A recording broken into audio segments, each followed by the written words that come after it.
En Europe, dans une qualification de 10 groupes de 5 ou 6 équipes, le premier se qualifie directement alors que les deuxièmes seront amenés à jouer des playoffs avec les deux meilleures équipes de la dernière Ligue des Nations. Ces barrages se joueront alors en mars 2022 pour déterminer les 3 dernières équipes européennes.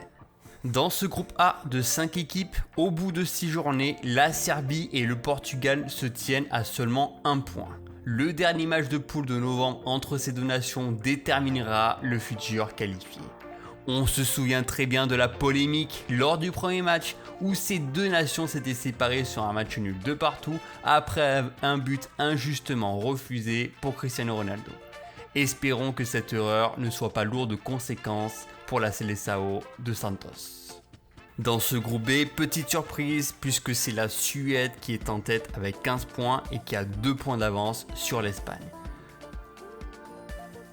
Les deux nations devront jouer une dernière confrontation directe lors de la dernière journée de ce groupe.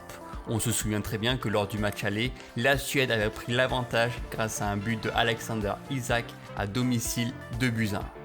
Comment est-ce que la Roja de Luis Enrique, composée de jeunes talents comme Pedri, Gavi ou encore Eric Garcia, va pouvoir sortir de vainqueur de ce duel où elle ne pourra pas faire un seul faux pas?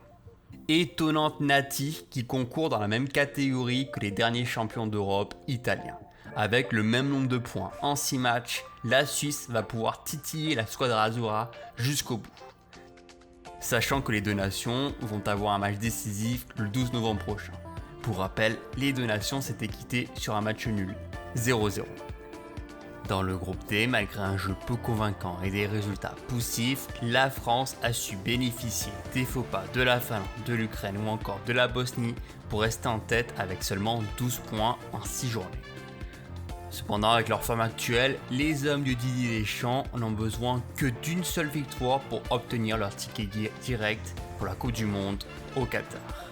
Il ne manque aussi qu'un seul point pour les Belges pour obtenir leur ticket pour le Qatar. Et ce malgré leur parcours en Ligue des Nations décevant avec 2 défaites contre l'Italie et contre l'équipe de France, la Belgique a su se tirer d'un groupe composé du Pays de Galles ou encore de la République tchèque pour tenter d'accrocher cette première place. Et même si on attend mieux de la sélection de Martinez pour les mois prochains, la génération dorée de la Belgique pourra continuer à y croire et espérer encore un trophée majeur l'an prochain en 2022. Le Danemark n'a fait qu'une bouffée de son groupe avec 8 victoires, 27 buts marqués, mais surtout aucun but encaissé. La nation de Simon Kjær poursuit son ascension après leur magnifique Euro 2020, aussi bien dans les résultats que dans le jeu proposé. On a tous hâte de voir comment cette sélection va s'organiser lors du prochain mondial. Le groupe G est le plus indécis, où 3 équipes peuvent encore prétendre à la première place. Même si les Pays-Bas sont largement favorisés, ils vont devoir affronter la Norvège lors du dernier match. Rien ne sera évident, même s'il y avait eu un partout à Oslo au match aller. Quant à la Turquie, elle va devoir espérer un match nul entre ces deux nations et une défaite au match 9. Les calculs seront compliqués, mais l'espoir existe pour les hommes de Burak Yılmaz. Le groupe H se jouera entre la Russie et les derniers finalistes, la Croatie. Malgré un avantage de 2 points des Russes, tout se jouera une nouvelle fois lors de la dernière journée pour une confrontation ultime. Attention aux perdants qui pourraient dire adieu au mondial avec des matchs très relevés lors des barrages en mars prochain. Enfin, dans le groupe I, l'Angleterre se fera peur jusqu'au bout et voit même la Pologne revenir à seulement 3 points. Même s'il n'y aura pas vraiment de confrontation directe entre ces deux grosses nations, le duel à distance sera important à suivre pour savoir quel numéro 9 entre Lewandowski ou Harry Kane ira au Qatar directement. L'Allemagne est la première nation européenne à avoir obtenu son ticket. Malgré un faux pas surprenant contre la Macédoine du Nord lors de la journée numéro 3, Hansi Flick a su remettre à flot cette équipe pour enchaîner ensuite 5 succès consécutifs, tout en profitant des faux pas de l'Arménie, de la Macédoine du Nord ou de la Roumanie. Les phases de qualification africaines sont un véritable parcours du combattant. Nous en sommes encore à la phase de groupe où seul le premier sera qualifié pour le deuxième tour de qualification. Ensuite, il y aura donc un match de barrage aller-retour pour déterminer quelles seront les 5 équipes qualifiées pour Qatar. Dans le groupe A, l'Algérie, forte de leurs 31 matchs sans défaite, voit le Burkina Faso au même nombre de points. Une finale sera alors jouée le 14 novembre prochain pour connaître le grand vainqueur de ce groupe. Les coéquipiers de Riyad Mahrez impressionnent dans cette phase de qualification en ayant inscrit 19 buts, soit le meilleur total de toutes les équipes engagées. Dans le groupe B, la Tunisie, seule équipe invaincue, doit encore faire attention à la Guinée équatoriale, et ce malgré une très belle victoire 3-0 en match direct. À seulement 4 points, la Zambie garde un très mince espoir de qualification. Dans le groupe C, le Nigeria aurait pu éviter une fin de qualification difficile s'ils avaient remporté leur match contre les Fauves de la République centrale africaine. Au lieu de ça, ils voient la surprenante équipe du Cap-Vert revenir à seulement 2 points. Le Libéria de l'ancienne légende George Weah est déjà éliminé. Dans le groupe D, le duel excitant entre le Cameroun de Karl Toko et Cambi et la Côte d'Ivoire de Nicolas Pepe tient toutes ses promesses. Les deux nations n'ont qu'un seul point d'écart et le dernier match du groupe sera alors décisif. Pour rappel, la Côte d'Ivoire avait battu les Lions indomptables 2-1 avec un doublé de l'homme en forme, Sébastien Haller. Le groupe E voit le Kenya et le Rwanda hors de piste, mais c'est bien le Mali qui a un avantage sur le Ouganda. Les Aigles n'ont jamais connu une qualification en Coupe du Monde et pourraient profiter de cette première place pour avancer au deuxième tour des qualifications. Le groupe F voit l'Égypte avec un léger avantage sur la Libye, adversaire qu'ils ont même déjà battu 2 fois. Il ne manque alors que 3 points pour les coéquipiers de Mohamed Salah pour obtenir leur place pour les barrages de la zone Afrique. Dans le groupe G, il est encore difficile de savoir qui va terminer premier. L'Afrique du Sud reste totalement invaincue avec 10 points obtenus, mais un point perdu contre le modeste Zimbabwe. Quant au Ghana, quart de finaliste en 2010, il reste en embuscade et voudra se venger au match retour en novembre prochain. Le groupe H a déjà livré son verdict. Avec 4 victoires consécutives, la bande à Edouard Mendy, Sadio Mané ou Kalidou Koulibaly ont dominé tous les débats et pourront préparer la suite de la compétition en toute sérénité. Sur une bonne dynamique, les Lions de la Teranga veulent retrouver le mondial après avoir été éliminés lors de la dernière journée de la phase de poule en 2018.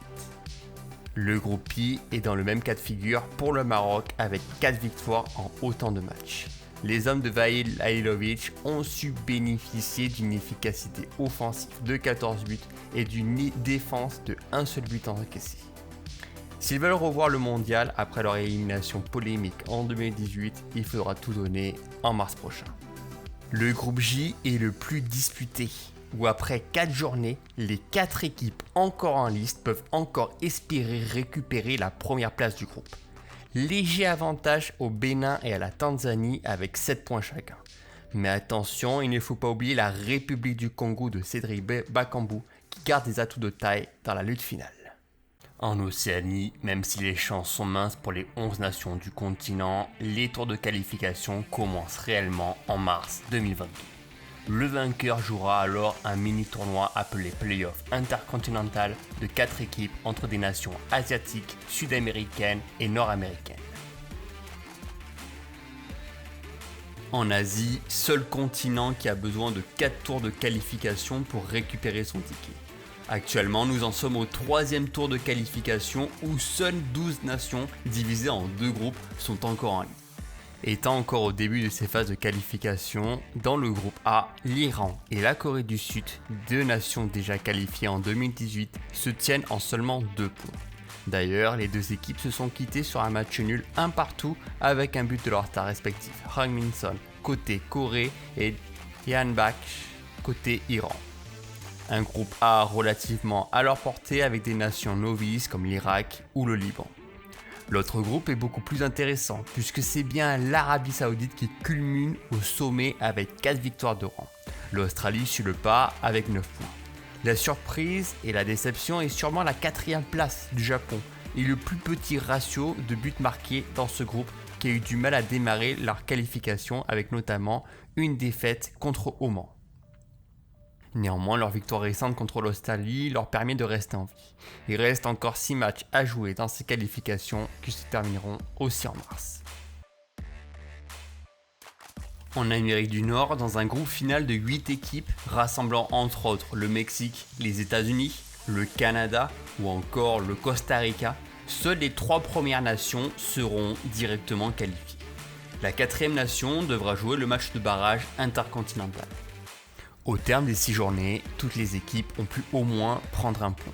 Le Mexique semble être bien parti pour accrocher son ticket pour la 8e fois consécutive avec un total de 14 points et aucune défaite à déplorer. Juste derrière, la nouvelle génération américaine tient sa revanche après une qualification ratée en 2018. Et on espère voir des talents comme De La Fuente, Dest ou McKennie au Qatar. L'autre surprise est bien sûr le Canada de Jonathan David, qui complète le podium en n'ayant perdu aucun match. Rien n'est vraiment encore joué dans cette phase de qualification nord-américaine puisque l'Honduras 8e et le Panama 4e se tiennent en seulement 5 points et il reste encore 8 matchs à jouer.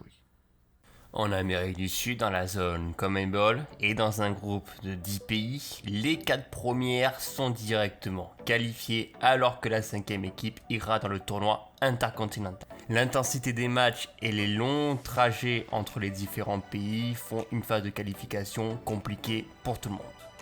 À l'heure actuelle, le Brésil et l'Argentine n'ont pas encore perdu un seul match. De même, la Seleção de Tite n'a besoin que d'une seule victoire pour valider définitivement son ticket pour Qatar.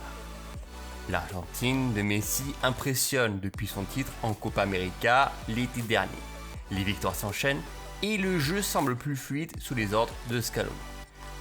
Leur avance confortable de 9 points sur le 4e leur permet de voir l'avenir plus sereinement. Les autres places de qualification vont être plus difficiles à obtenir. Entre le 9e, Pérou, et le 3e, Équateur, il n'y a que 6 points. Les matchs et les points vont être précieux et il est vraiment difficile de connaître à l'avance les 2 ou 3 autres nations sud-américaines qualifiées. On avait pour habitude de voir l'Uruguay ou encore la Colombie dans les phases finales, mais aujourd'hui, aussi bien l'Équateur que la Bolivie peuvent vraiment prétendre à ce fameux sésame. Seul le Venezuela semble décrocher avec seulement 7 points en 12 journées.